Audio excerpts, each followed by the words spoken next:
Welkom by jou weeklikse sielsgedagte. Dankie dat jy tyd maak om vir 'n paar minute jou doenlyse eenkant te skuif, sodat jy tot rus kan kom in die een wat sy vrede en liefde soos 'n mantel om jou wil vou.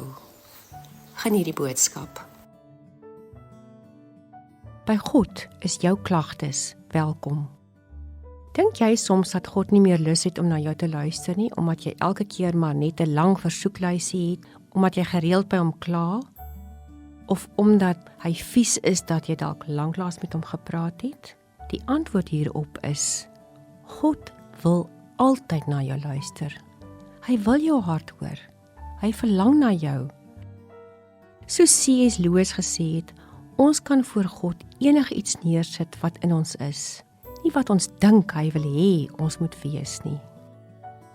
Onthou, God verwag nie hoogdrawende teologiese woorde van jou nie. Hy vra nie opstelle met die regte struktuur nie.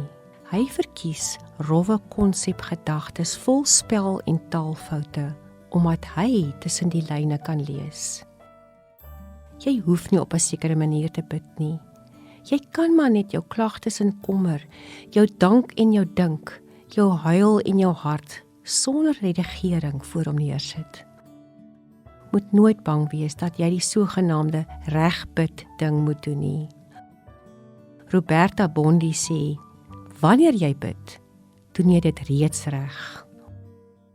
Onthou, gebed is nie 'n edele monoloog nie. Dis die uitrafel van jou hart voor die God wat weet hoe om dit te ontvang en dit weer bymekaar te sit.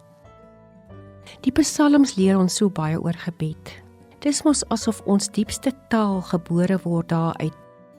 Ons hoogtepunte, ons blydskap en lof, maar of die psalmis dit ook reg kry om ons laagtepunte te verwoord. Paul Creer, die Ou Testamentikus, sê dit so mooi, dat die psalm 'n boek is wat ons help om die hart voor God uit te skud, wanneer bekende woorde verstom het. Gebed gaan daaroor om jou hart voor God sin uit te stort, om God met die hart te vind. Ek nooi jou om in hierdie oomblik sommer net die psalmboek oop te maak, deur dit te blaai en vanuit die psalmboek te bid. Ja, jy sal daar in letters vind wat jou hart vertel. Jy sal daar in woorde vind, gedagtes vind, wat jy self nie kan uitspreek nie. Kom ons bid saam. Here, ek is soms skaam om na U toe te kom, want ek kla so baie en ek vra so baie. Dankie dat U altyd bereid is om na my te luister. Here, vandag wil ek nie net kla nie. Ek wil dankie sê. Dankie dat U 'n God is wat verstaan, wat hoor, wat gee, wat vashou, wat dra, wat lei.